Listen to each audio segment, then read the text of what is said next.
Capítulo 16. Caminhos possíveis: inclusão de verdade, não de marketing.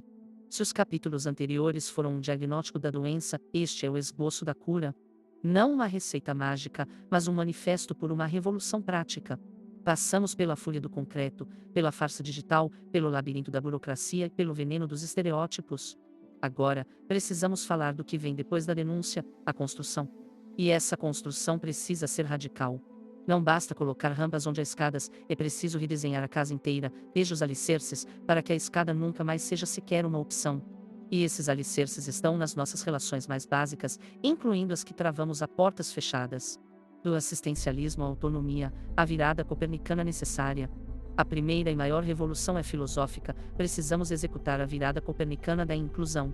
Por séculos, a pessoa com deficiência foi o centro estático do universo, em torno do qual a sociedade orbitava com piedade, oferecendo cuidado e proteção. Esse modelo assistencialista é um planeta morto. O novo modelo coloca a autonomia no centro. E em torno dela, todos os sistemas educação, saúde, trabalho, cidade devem orbitar e se adaptar. A Lei Brasileira de Inclusão (LBI) já consagra este princípio ao adotar o modelo social da deficiência.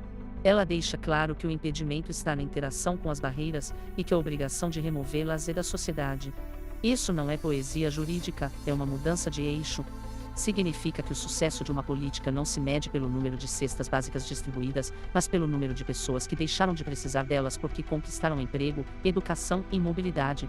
É passar do cuidar de para o cuidar com, e depois para o capacitar para. Nada sobre nós SM nós, da frase de efeito à prática cotidiana. Este lema do movimento das pessoas com deficiência é a regra de ouro que toda empresa, prefeitura, escola e veículo de mídia deve tatuar na parede da sala de reuniões. E não como um adesivo colorido, mas como um protocolo obrigatório.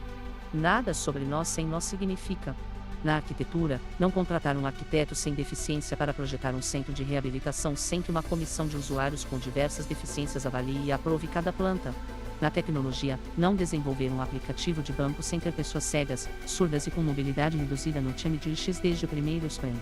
Na política pública, não realizar uma conferência municipal da pessoa com deficiência onde os palestrantes e debatedores são todos gestores públicos, médicos e acadêmicos sem deficiência.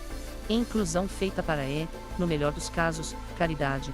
Inclusão feita com democracia. É reconhecer que a pessoa com deficiência é a maior especialista em sua própria experiência. Desenho universal não como custo, MAS como economia.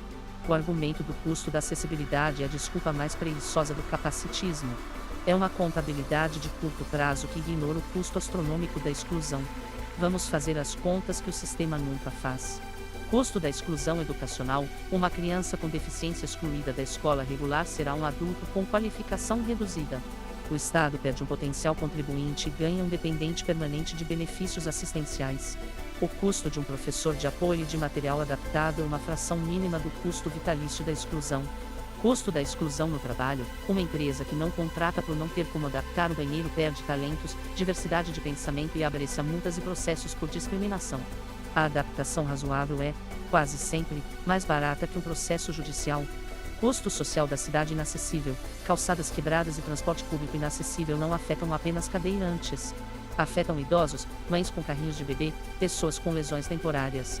A falta de acessibilidade gera mais acidentes, mais afastamentos do trabalho, mais gastos com saúde. O desenho universal é a saída financeiramente inteligente. Construir pensando na máxima diversidade humana desde o projeto é mais barato que reformar depois. É uma economia de escala da dignidade. Educação anticapacitista desde a creche, desmontando o preconceito na raiz. Não se combate uma estrutura de opressão de séculos apenas com leis para adultos. É preciso interromper a transmissão intergeracional do capacitismo. Isso começa na educação infantil.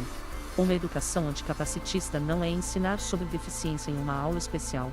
É literatura infantil com protagonistas com deficiência em histórias que não são sobre a deficiência, mas sobre aventuras, amizades e descobertas. Brinquedos adaptados e bonecos com deficiência disponíveis para todas as crianças, naturalizando a diferença no imaginário lúdico. Formação de professores para identificar e desconstruir, nas microinterações, frases como não olha para o coleguinha, é feio ou para de fazer gestos estranhos. Convivência desde cedo. A inclusão escolar de verdade é o antídoto mais poderoso. A criança que cresce ao lado de uma colega cega, um amigo autista, um colega cadeirante, não aprenderá a estranhar esses corpos. Aprenderá a conviver. O papel do Estado, de gestor de barreiras a garantidor de direitos. O Estado brasileiro, hoje, é um gestor de barreiras. Ele as cria com obras inacessíveis, as mantém com falta de fiscalização, e depois cobra da pessoa com deficiência um laudo para provar que tem direito de transpor alguma delas. Precisamos de um Estado garantidor de direitos. Isso implica 1. Fiscalização que dói, transformar a inacessibilidade em crime contra a administração pública, com penalidades pesadas para gestores e empresas licitadas que descumprirem as normas. 2. Orçamento vinculado, destinar um percentual fixo do orçamento de todas as obras públicas municipais, estaduais e federais, para acessibilidade, com execução obrigatória. 3. Acesso à justiça sem assédio, criar varas especializadas e defender a inversão do ônus da prova em ações por discriminação. Quem alega ter sido discriminado não deve ter que provar a intenção do discriminador, cabe ao réu provar que suas atitudes ou estruturas não eram excludentes. A inclusão que entra no quarto, do afeto ou desejo. E chegamos ao território final e mais íntimo que o capítulo 15 prometeu. Se a mídia nos retrata como anjos assexuados ou vítimas pitorescas, como seremos vistos como parceiros desejáveis? O capacitismo não para na soleira da porta, ele entra na cama. Ele sussurra que um corpo com diferenças é um corpo indisponível para o amor romântico e sexual, digno no máximo de cuidado, nunca de paixão. A barreira atitudinal mais profunda é a que nega nossa potência afetiva e sexual. A pessoa com deficiência é eternamente infantilizada, sua sexualidade é um tabu, seu corpo é visto como frágil ou indesejável. Construir caminhos possíveis, portanto, exige desconstruir a tirania do corpo padrão também no campo do desejo. A verdadeira inclusão afetiva começa quando a educação sexual nas escolas inclui, sem exoticização, os corpos com deficiência, falando de prazer, afeto e cuidados possíveis. A cultura pop ousa mostrar cenas de amor e sexo com pessoas com deficiência não como um tema especial, mas como parte banal e apaixonante da diversidade humana. Nós mesmos, pessoas com deficiência, nos reapropriamos do desejo. Recusamos a condição de objetos de inspiração ou pena e nos assumimos como sujeitos do desejo, com direito à busca, ao erro, à paixão e à complexidade de qualquer relação humana. A inclusão que não chega ao quarto, que não nos permite ser amados e desejados em nossa integralidade, é uma inclusão pela metade. O caminho possível mais radical é aquele que reconhece que a plenitude da vida com seu trabalho, seu lazer, sua política, sim, seu amor é um direito de todos. E que construir essa plenitude é a única revolução que vale a pena. Próximo capítulo, no capítulo 17, fecharemos este raio-x da sociedade com um olhar para o futuro. Em a sociedade que queremos e a que ainda não tem, traçaremos o contorno desse novo mundo possível, desenhado não pela falta, mas pela abundância de acessos, não pela tolerância, mas pela celebração da diferença. O convite final será lançado: de que lado dessa linha você vai escolher ficar?